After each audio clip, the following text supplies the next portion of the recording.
Hey everyone, what's going on? I just finished watching Wonder Woman 84 and I'm just gonna do a quick review of that because I want to get doing these more for fun, you know? Basically, I think it was a pretty alright movie. It wasn't a bad movie for sure. I think compared to other DCEU movies I've seen, I think it is not as good as Birds of Prey and maybe a little bit better than the first Wonder Woman, but that's very debatable. Ares was a weak villain, but that was about it, and that was a nice movie. So here's my thoughts. Um, this was like the last day that you could ever see it on HBO Max, so I'm not gonna give too much of a spoiler warning, but there's gonna be spoilers in here, so spoiler warning. She didn't really like have her sword in this one, which is interesting. I mean, of course, it broke. It's like one of her classic weapons in like a lot of media, so like I don't know. She used hand well with the lasso, but you know, um, she's also popular for like a little circly shield. I think she also had that in the first Wonder Woman. Yeah. Um, I think the Golden Eagle thing was it was a nice nod to the comics, and I'm glad that she didn't wear it a whole ton. They had it a lot in the advertising, which was kind of weird, but yeah, it it looked good in a few moments, but the Golden Eagle thing didn't. I did not like it a lot. It just did not. It looked really weird. The overall plot line, it was a good plot line, especially at the very end. But a lot of the plot just felt very cliche or like, and fell into a lot of the tropes that you would see that you've seen multiple times before, and what's nice is they don't shy away from this, and I'm sure this is like a literal comic plot line because like that's the only way that they could I at least accept a plot that deals with this many tropes and cliches, but because sorry, but I'm glad that they at least acknowledged. They said like at least 10 times, monkey's paw, monkey's paw, monkey's paw, because that's literally what they were exactly deriving from, and I'm glad that they did not shy away from that because I would have had a lot more criticisms of the plot. But that is my main criticism, is that it's very cliche, tropey. But let's talk about.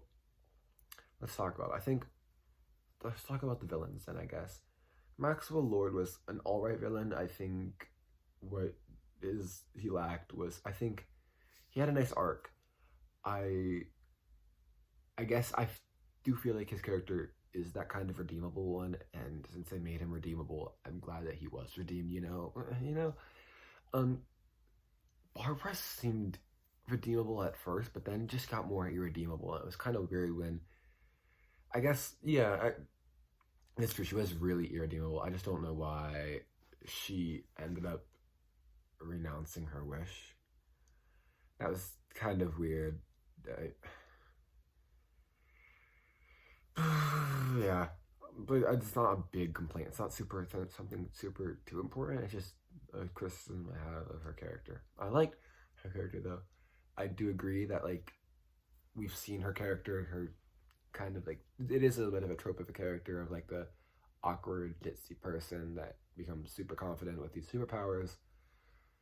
But I think they did her well enough where it wasn't much of a big problem to me personally. Where I just like they did her in a unique way where the Cheetah was something and Barbara Ann Minerva was her own character. It wasn't like your Catwoman that you've seen before. And I'm glad that they did that with that. So, because she did feel unique with the powers and everything, she reacted her own way. Her beating up the cat collars was nice.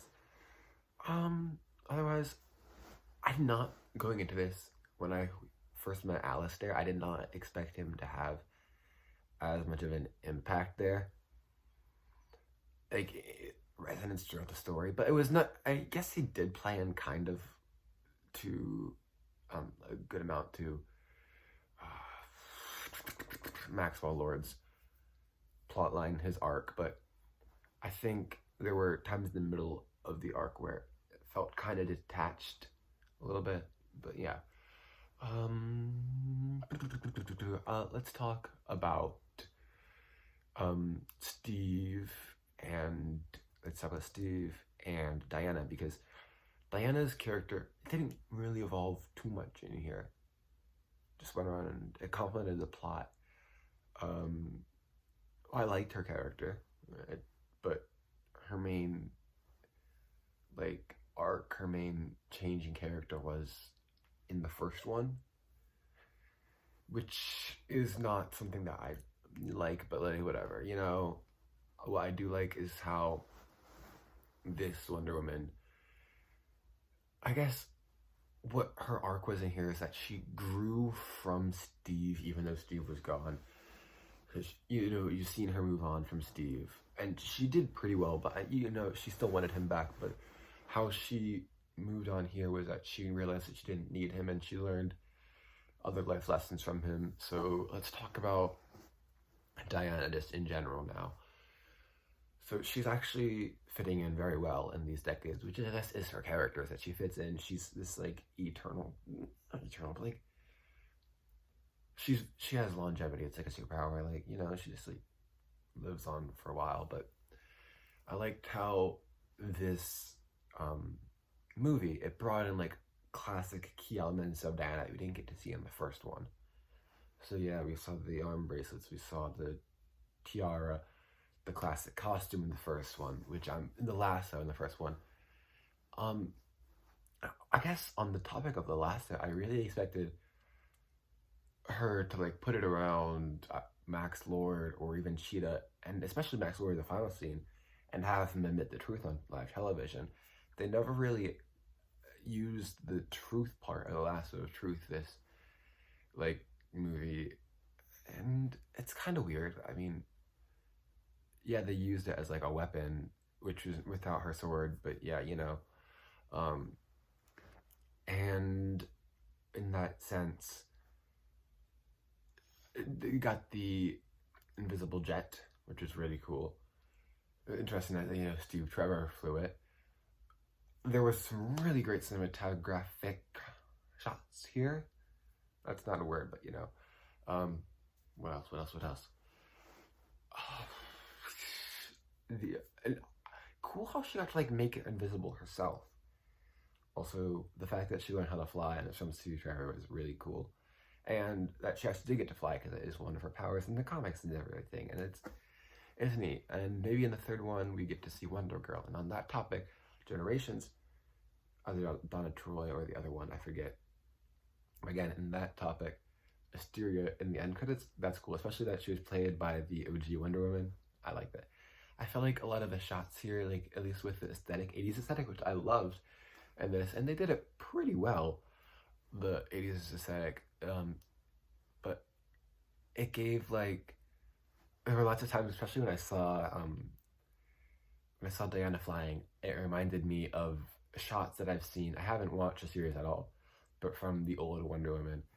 And I thought that was nice how you could definitely tell that this was paying homage to the old Wonder Woman. And overall, I think I give this movie a solid, like, somewhere between a 7 and 8 out of 10, maybe 7.7 out of 10. This movie was pretty good, I'd say. Yeah, it was alright. If there's anything else I need to talk about, I can just drop it in the comments. But thanks for watching. See ya.